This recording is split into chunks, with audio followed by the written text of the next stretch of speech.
Bonsoir à toute la communauté du Grand Changement. Nous voici toutes les trois pour vous ce soir. Bonsoir Patricia. Bonsoir Sana, bonsoir Annelise Robert et bonsoir à toutes les personnes qui nous écoutent et celles qui nous écouteront en podcast. Et bonsoir Sana, tu vas bien? Oui, bonsoir également à toi Patricia, bonsoir à toi Annelise, à toute la communauté, ravie de vous retrouver sur ce troisième volet, ce troisième atelier. J'ai hâte de voir un peu les questions de nos auditeurs, de nos auditrices et de voir un peu comment on va évoluer ce soir. Tout à fait. Alors ce soir, c'est une rencontre exclusive avec Patricia Serin. On est donc dans le troisième atelier. Tous les hypersensibles sont bienvenus, tous les indigos, toutes les personnes cristal, arc-en-ciel, différentes, au potentiel, autistes Asperger, etc. Il va se passer pas mal de choses. Patricia, est-ce que tu veux nous parler un petit peu de toi, de ce que tu fais, et ensuite on va rentrer dans cette présentation d'atelier. Alors, je suis psychologue clinicienne, psychothérapeute, et ça fait un bon bout de temps que je m'intéresse à l'éducation, à la psychologie, à tout ce qui tourne autour des enfants différents, des enfants hors normes, de ces enfants un peu inclassables qui arrivent de plus en plus nombreux dans nos classes, nombreux dans nos cabinets, et vis-à-vis desquels les personnes, éducateurs, parents, familles, sont relativement démunis.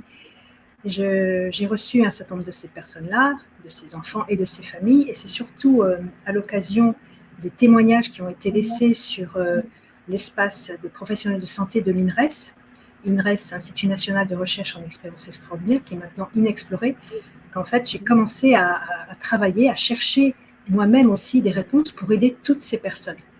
Et forte de mes recherches, des témoignages que j'ai pu écouter, avoir en direct, et toutes les personnes aussi qui m'ont laissé ces témoignages comme des parents, des amis, j'ai écrit le livre « Les enfants indigos, comprendre et accompagner ces enfants à la sensibilité extraordinaire ».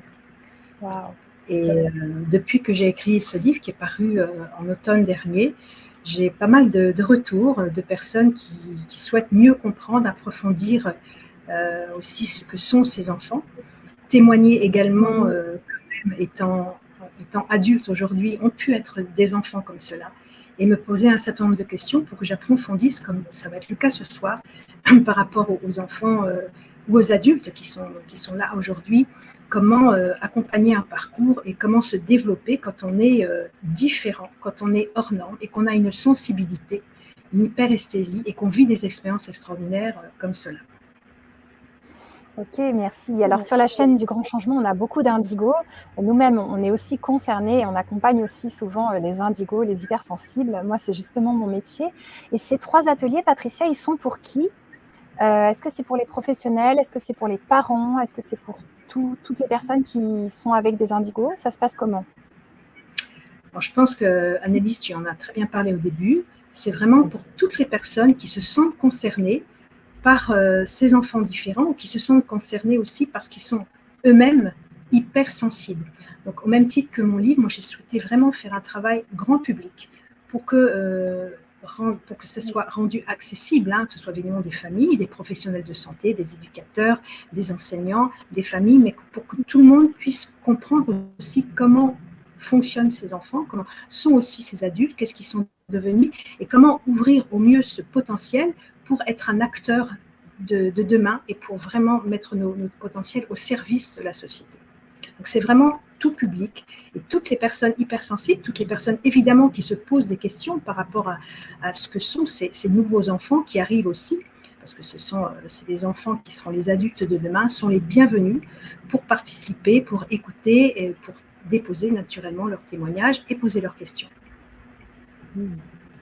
Super, merci. Alors Kiana, elle nous dit que nous sommes tous indigos et beaucoup sont dans le sommeil. Qu'est-ce que tu en penses, toi, Patricia ? Est-ce qu'on est tous des indigos ou pas franchement ? Alors, je pense qu'on a tous une petite étincelle, et chez certains, effectivement, elle est très en sommeil. Pour d'autres, elle est complètement éveillée. Et donc, bien entendu, il y a des personnes qui naissent avec ces potentiels et qui les développent très vite, qui les expriment très vite. Tout dépend aussi du contexte dans lequel ils évoluent, les familles dans lesquelles ils naissent. Mais on peut aussi se réveiller en tant qu'indigo en fonction d'une d'une histoire, d'une rencontre, d'une vie aussi, d'une épreuve, et qui nous oblige, qui nous pousse à chercher en nous justement cette petite étincelle et de la faire grandir. J'ai une petite question, après c'est le tour de Sana, parce que sinon j'en aurais plein, parce que les indigos, ça me passionne. Je trouve que souvent les indigos, ils ont des missions de vie très très fortes. Et est-ce que tu as l'impression que ça c'est un signe d'être un indigo, d'avoir une mission de vie et aussi un cerveau en arborescence, parce que là j'avais une question et je l'ai perdue. Donc je vais essayer de la retrouver, mais voilà. Annelise, ton cerveau est en arborescence, donc en fait, tu as plein d'idées et de questions qui partent partout. Et ça fait partie aussi des hauts potentiels de ces personnes qui en fait sont tellement intéressées de partout qu'il y a des moments où ils perdent le fil. Et pour des enfants, ça, c'est vrai que comme en plus, ce sont des personnes qui sont passionnées quand elles trouvent ce pourquoi elles sont faites.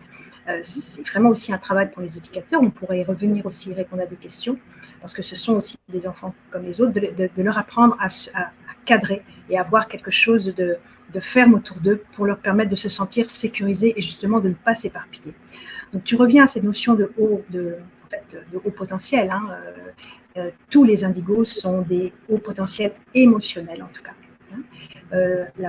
Beaucoup sont aussi hauts potentiels intellectuels et comme tous les hauts potentiels intellectuels sont hypersensibles, ne sont pas nécessairement ce qu'on appelle des indigos, c'est-à-dire avoir une connexion très spontanée avec la spiritualité, être très très tôt ouvert à la spiritualité, ou même s'ils ne posent pas les questions pour les jeunes enfants comme cela, en tout cas avoir une sorte de sagesse, indépendamment de leur vie d'enfant naturellement, mais qui est très surprenante pour l'entourage de ces très jeunes enfants.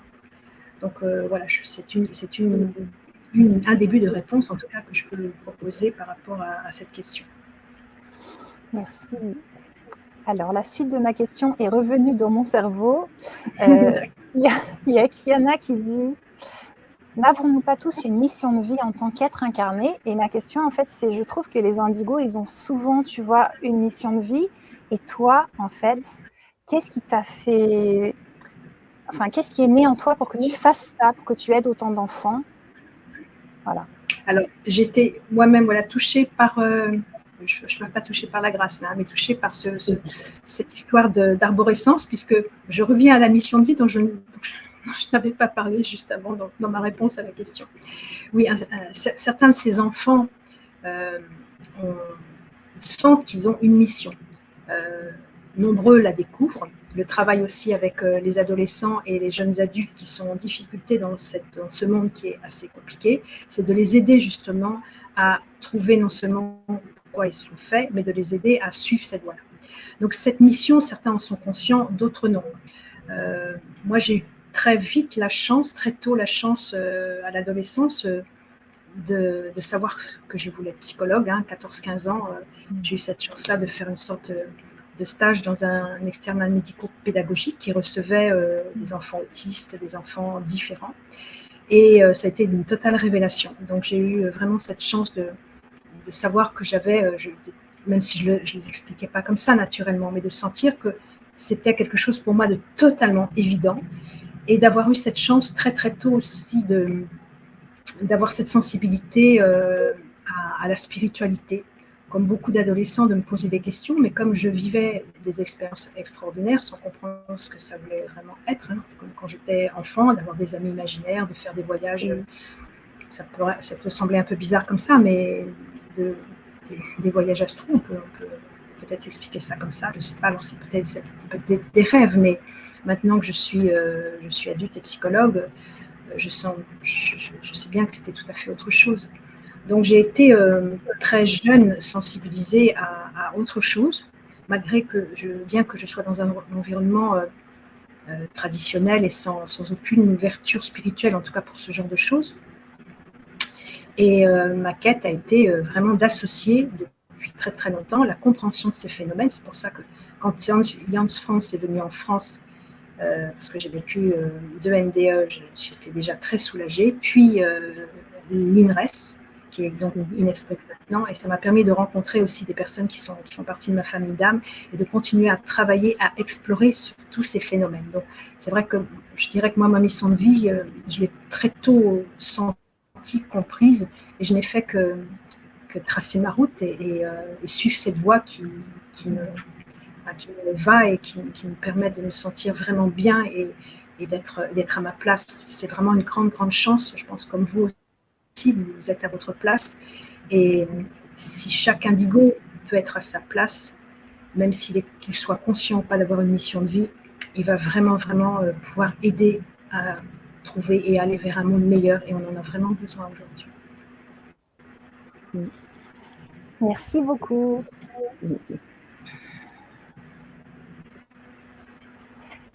Alors, la suite, je crois que vous aviez des choses à nous dire. Oui, et puis j'avais une question à poser à Patricia. On a beaucoup parlé des enfants indigos, de comment ils peuvent s'intégrer. On a parlé d'hypersensibilité chez eux, on a parlé d'eau potentielle. On est aussi sur la chaîne du grand changement, sur la chaîne de la spiritualité et de tous ces aspects aussi impalpables. Est-ce qu'en effet, un enfant indigo a des prédispositions en tant, par exemple, de médium, d'énergéticien? Est-ce qu'ils ont cette prédisposition à avoir des capacités extrasensorielles ou pas? Oui, de nombreux indigos vivent des expériences qu'on peut appeler extraordinaires, extrasensorielles, exceptionnelles, qu'on appelait avant paranormales, en fonction de leur type aussi d'indigo, puisqu'on avait parlé des humanistes, des conceptuels, des artistes, des intellectuels. Ils vont avoir différentes capacités, possibilités. On peut appeler ça des douances. Enfin, en tout cas, il y a de plus en plus d'enfants qui ont ces possibilités, tout simplement parce qu'ils sont connectés avec autre chose, avec de l'invisible. Et on sait très bien que l'invisible, en fait, c'est la partie la plus importante de l'iceberg, mais ils ont spontanément cette connexion avec autre chose. Et de cette connexion, ils vont tirer des informations dans l'inconscient collectif. Ils vont tirer aussi de la guidance, peut-être pour pouvoir partager, donner des instructions, livrer des messages pour soigner. Certains ont énormément de dons. Je parle dans mon livre, je raconte pas mal d'histoires qui sont issues de toutes les personnes que j'ai pu rencontrer ou qui ont laissé des témoignages. Et je parle également de 3 personnes qui sont des indigos adultes aujourd'hui et qui ont réalisé leur mission de vie, qui sont vraiment bien intégrés dans la société, dont Jean-Marie Le Gall, qui a ses capacités à la fois de guérisseur, de médium, de voyant, énormément de capacités extrasensorielles. Et le grand intérêt avec cet homme que vous connaissez, qui est vraiment un homme extraordinaire, c'est qu'il s'est prêté de très bonne grâce à la science. Et donc, même si la science, on pourra revenir dessus, pour l'instant ne comprend pas véritablement ce qui se passe, en tout cas, elle ne peut que constater qu'il y a des personnes qui peuvent communiquer, alors entre guillemets avec les morts, qui peuvent soigner, comme les barreurs de feu. Je crois que toute personne qui a pu rencontrer un grand brûlé sait à quel point un barreur de feu peut vraiment faire du bien. On ne l'explique pas. Et la plupart des indigos, en effet, ont ce genre de capacité extrasensorielle. La plupart adultes parviennent à le vivre assez bien. Mais les personnes que je rencontre aussi, c'est des gens qui ont beaucoup de mal avec leur entourage, certaines qui ne veulent pas exprimer, qui ne veulent pas utiliser ce potentiel. Et on sait que lorsqu'on a un potentiel et qu'on ne l'exprime pas, malheureusement, il se retourne contre nous.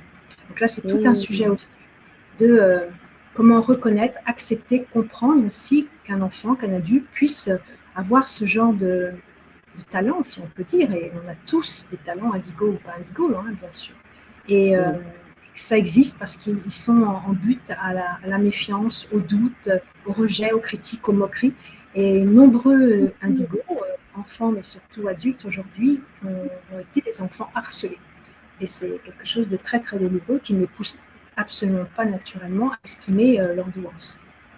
Ok. Du coup, ce sont des personnes que tu peux accompagner, toi, à ce moment-là. C'est super fort, c'est hyper important. Aujourd'hui, Oui. Oui. On a besoin de professionnels de santé, d'éducateurs, de pédiatres, pédopsychiatres qui comprennent ces phénomènes et qui ne vont pas juger a priori comme étant une pathologie mentale une personne, un enfant qui aurait ces capacités. Ceci étant, lorsque je reçois des personnes adultes, jeunes, enfants, qui vivent des expériences extraordinaires, bien entendu, c'est que s'ils les vivent et qu'ils viennent me voir, c'est que ça ne va pas bien, même si c'est pour un autre sujet. Je recommande toujours, si ce n'est pas déjà fait, de voir un médecin. Parce que on peut vivre un déséquilibre qui donne l'impression de vivre une expérience extraordinaire comme des hallucinations. Mais ce sont des hallucinations vraiment psychiatriques pour un certain nombre. Et on peut aussi vivre des expériences extraordinaires et avoir en plus une maladie mentale, fonctionnelle, etc. Et c'est vraiment important de faire la part des choses, raison pour laquelle je souhaite vraiment que de plus en plus de soignants puissent comprendre comment fonctionnent ces personnes, qu'elles existent, que c'est vrai, pour pouvoir mieux les accompagner et les soigner également, si besoin était. Merci Patricia. Merci pour ces éclairages. Merci beaucoup. Alors, on est en train de très très bientôt aller dans l'atelier. On vous invite à nous rejoindre en cliquant sur le lien. Et je crois que vous aviez, Patricia, tu avais une surprise à nous parler juste avant qu'on bascule.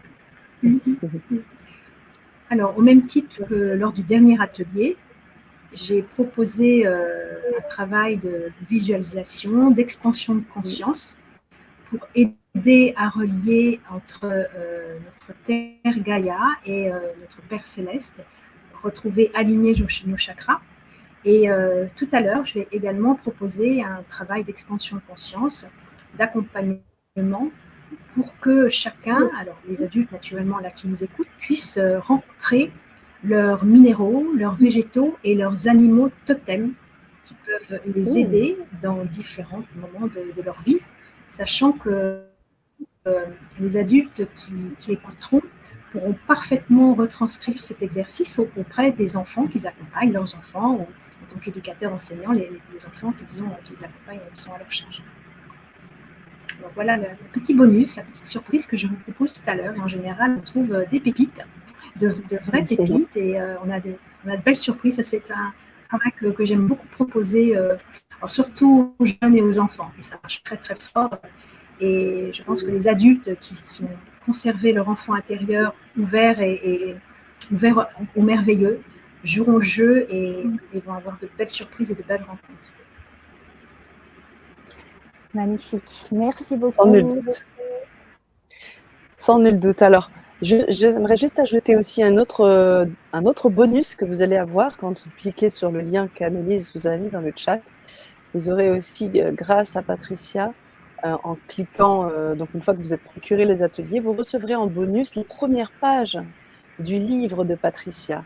Donc, vous allez pouvoir déjà commencer à entamer ce voyage de livresque, j'ai envie de dire, et rentrer déjà dans cet univers indigo. Et vous allez pouvoir en plus bénéficier des 2 précédents ateliers qui ont été enregistrés, des documents qui ont été donnés de travail, d'informations qui ont été donnés par Patricia. Et ce soir, le rendez-vous que vous pouvez bien sûr suivre en replay comme en live. Voilà ce que je voulais vous dire. Merci Sana d'avoir précisé ça. J'étais tellement déjà dans mon atelier et le petit bonus sur les totems que j'ai plus du tout pensé à proposer ça également. Tout à fait correct. Tout à fait correct. Je crois qu'on est prêt maintenant. Oui, on y est presque. J'ai plus qu'un clic et